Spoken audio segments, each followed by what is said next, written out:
This is African American History is American History.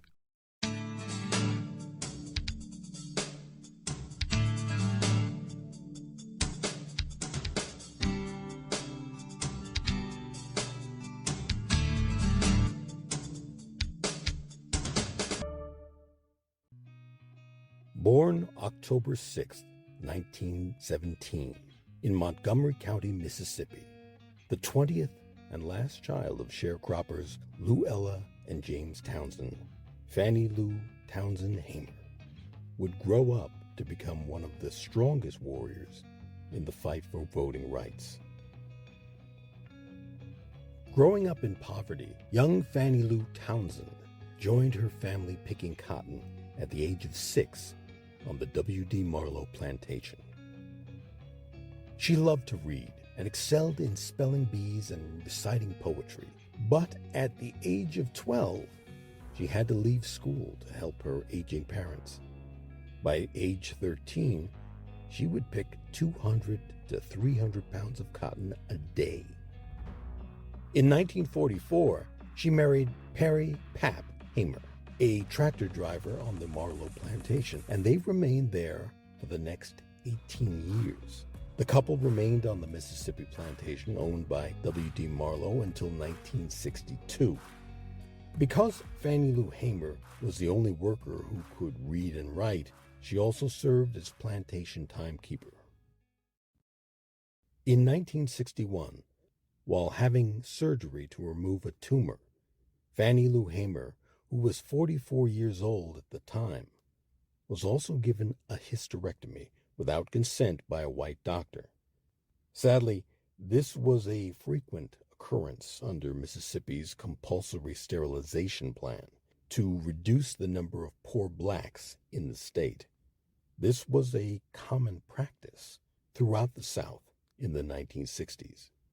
Hamer is credited with coining the phrase, quote, Mississippi appendectomy, end quote, as a euphemism for the involuntary sterilization of black women. Unable to have children of their own, the Hamers adopted 2 daughters.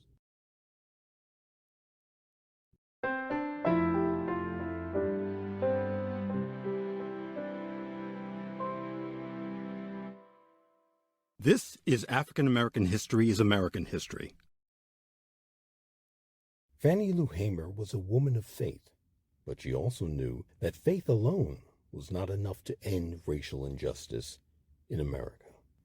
She attended a voting rights meeting organized by SNCC, the Student Nonviolent Coordinating Committee, and on August 31st, 1962, Fannie Lou Hamer joined 17 of her neighbors on a bus to Indianola, Mississippi, the county seat, to register to vote at the Indianola courthouse. Officials blocked most of the group. Hamer and one man were the only ones allowed to fill out the application and take the unfair and totally rigged literacy test, which both failed. To add insult to injury, the group was harassed on their way home. The police stopped their bus and fined the driver $100 for driving in a bus that was too yellow. When the passengers scraped together enough money to cover the driver's fine, the bus was allowed to leave. When Hamer got home, plantation owner W.D. Marlowe, who had found out that she had tried to register to vote, demanded that she withdraw her application. She refused, with an explanation that would become a familiar refrain in her civil rights speeches. Quote, I didn't go down there to register for you. I went down to register for myself, end quote. Marlowe ordered her off his land, but demanded that her husband stay on until the harvest. Marlowe also confiscated much of their property, so the Hamers moved to Ruleville, Mississippi, in Sunflower County, with very little to their name.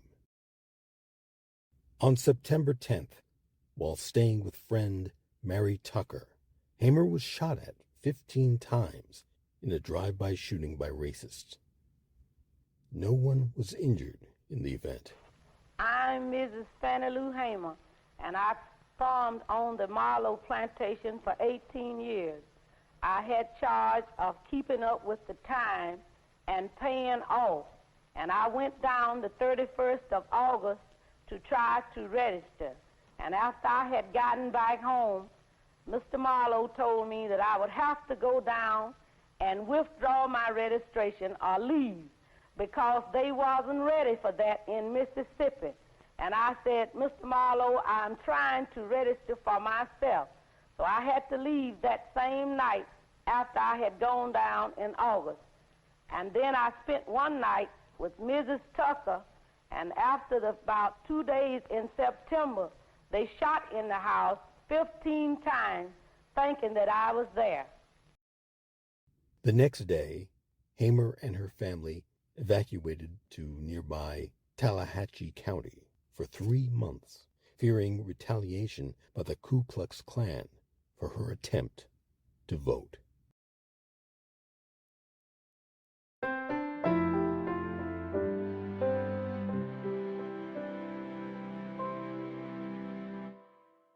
This is African American History is American History.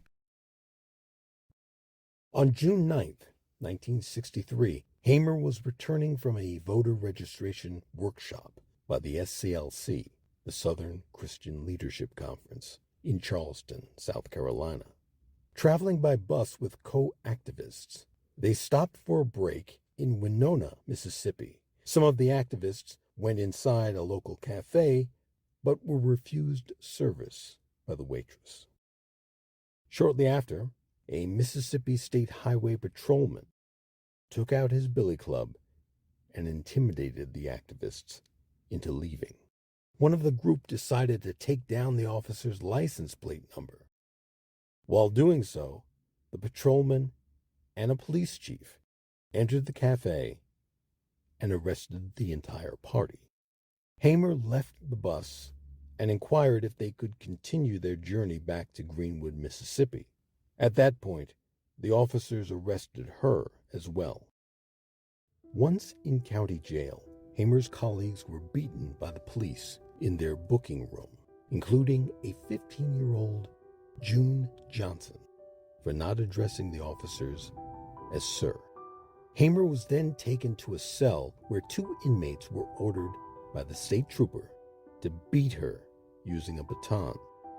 The police had her held down during the almost fatal beating, and when she started to scream, they beat her further. Hamer was also groped repeatedly by officers during the assault.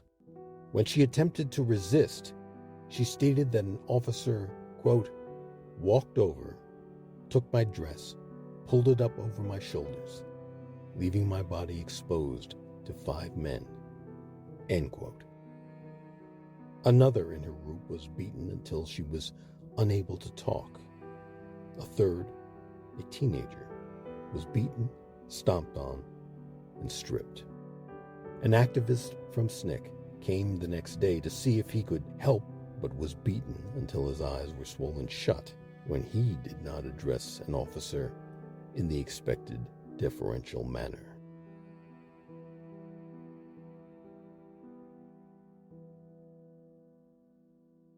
Hamer was released on June 12, 1963. She needed more than a month to recuperate from the beatings and never fully recovered.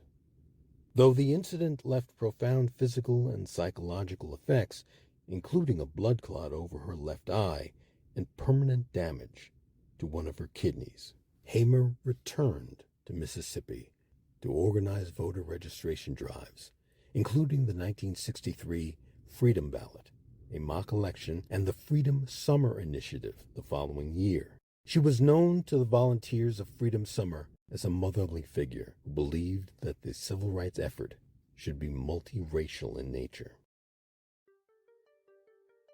In 1964, Hamer unsuccessfully ran for a seat in the U.S. Senate. She continued to work on other projects, including the Head Start programs and Martin Luther King's Poor People's Campaign. In 1967, she published her autobiography. In January of 1972, she was in the hospital for an extended period of time for nervous exhaustion. In January of 1974, she was hospitalized again for a nervous breakdown. By June of 1974, Fannie Lou Hamer was said to be in extremely poor health. 2 years later, she was diagnosed with and had surgery for breast cancer.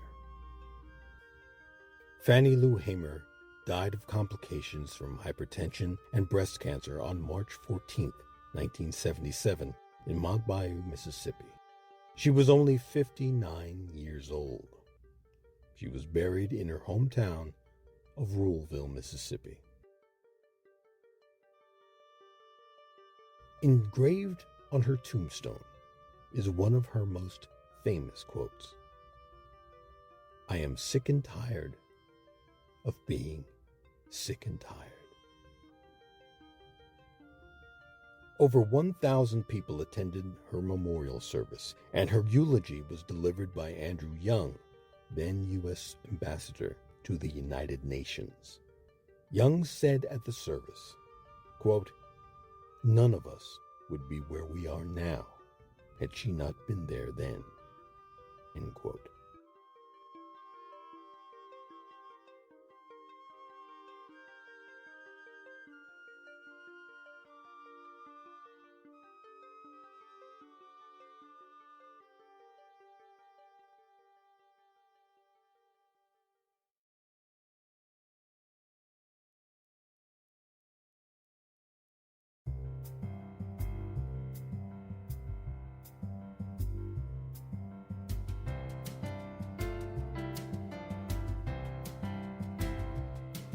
This has been African American History is American History. The episode you've been listening to, How Much Do You Really Know About Fannie Lou Hamer?, was written and directed by Harlan Kearsley.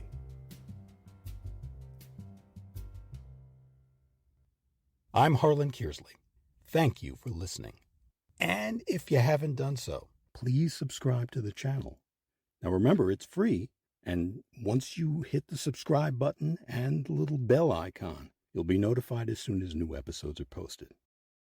Thanks again, and please stay safe.